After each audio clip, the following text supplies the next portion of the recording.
Aggregator என்று சொல்லப்படுகின்ற அந்த சேவைகளை பயன்படுத்துகிறோம். அப்படி ஓலா, உபேர் போன்ற சேவைகளை நாம் புக்கிங் செய்யும் போது செல்போன்கள் அடிப்படையில் கட்டணம் மாறுபடுவதாக ஒரு குற்றச்சாட்டு பரவலாக இருக்கிறது.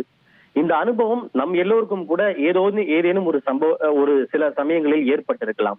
உதாரணத்திற்கு சொல்ல வேண்டும் என்றால், ஒரே பயண தூரத்திற்கு உதாரணத்துக்கு இப்ப சென்னை விமான நிலையத்திலிருந்து பெருங்களத்தூர் வரை பயணம் செய்ய வேண்டும் என்றால் ஆண்ட்ராய்டு செல்போனில் பதிவு செய்தால் ஒரு விதமான கட்டணமும், ஐபோனில் பதிவு செய்தால் ஒரு விதமான கட்டணம் என கட்டண மாறுபாடுகளை காட்டுகிறது. ஐபோனில் பதிவு செய்தால் கட்டணம் அதிகமாகவும், ஆண்ட்ராய்டு செல்போனில் பதிவு செய்தால் கட்டணம் குறைவாகவும் காட்டப்படுகின்றது.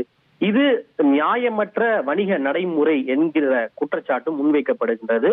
கடந்த சில நாட்களாகவே இந்த கட்டண மாறுபாடுகள் இருப்பதை பல வாடிக்கையாளர்கள் சுட்டிக்காட்டி இருக்கிறார்கள். இந்த பிரச்சனை ஓலா, உபேர் போன்ற விஷயங்களில் மட்டுமல்ல, விமான கட்டணங்களை புக்கிங் செய்யும் போதும் கூட இதே பிரச்சனை ஏற்படுகிறது.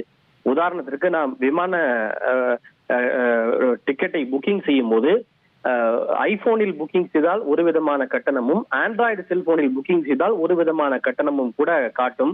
அதே போன்றுதான் சில ஹோட்டல்களுக்கும் கூட இதே நிலைதான். இருப்பினும் இந்த ஓலா, உபேர் போன்ற அந்த சேவைகளை பயன்படுத்திய சில வாடிக்கையாளர்கள் செல்போன்களின் அடிப்படையில் மாறுபட்ட கட்டணம் விதிக்கப்படுவதை சுட்டிக்காட்டியதை தொடர்ந்து இது குறித்து விளக்கம் அளிக்குமாறு மத்திய நுகர்வோர் அமைச்சகம் சம்பந்தப்பட்ட நிறுவனங்களுக்கு நோட்டீஸ் அனுப்பி இருக்கிறது. உங்களுடைய பதில் என்ன என்று கேட்டு, அதாவது இது நியாயமான ஒரு வணிக நடைமுறை என்கிற குற்றச்சாட்டுகளை முன்வைத்து சிசிபிஏ, அதாவது மத்திய நுகர்வோர் அமைச்சகத்தின் கீழ் இயங்கக்கூடிய கன்சியூமர் ப்ரொடெக்ஷன் அத்தாரிட்டி என்று சொல்லப்படக்கூடிய நுகர்வோர் பாதுகாப்பு ஆணையம் இது குறித்து உங்களுடைய பதிலை அளிக்குமாறு ஓலா, உபேர் போன்ற கேப் அக்ரிகேட்டர் நிறுவனங்களுக்கு நோட்டீஸை அளித்திருக்கிறது.